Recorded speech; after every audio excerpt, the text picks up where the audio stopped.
దేవుని రాజ్యం ఆవగింజంతదే, కానీ అది పెరుగుతుంది, నీకు తెలియకుండానే పెరుగుతుంది, విస్తరిస్తుంది, మహావృక్షమవుతుంది. అర్థమైందా? ఎలా కట్టాం? నీ రాజు ఎలా కట్టాడు? స్త్రీలకు చదువు, వాళ్ళు రొట్టెలు ఎత్తాలి, వాళ్ళ అన్నం వండాలి అని మాట్లాడుకుంటూ ఉంటే మనము స్త్రీలను పురుషులను పక్కపక్కను కూర్చోబెట్టి 200 సంవత్సరాల క్రితమే చదువు చెప్పాం. That is the Kingdom of God, దేవుని రాజ్యం.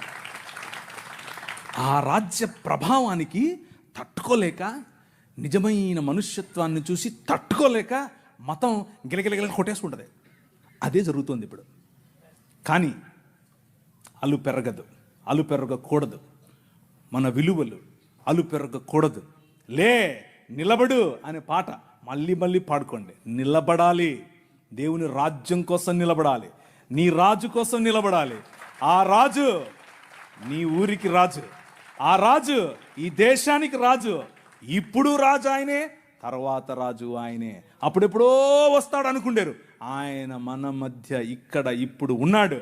ఒకరోజు తెర చినుగుతుంది.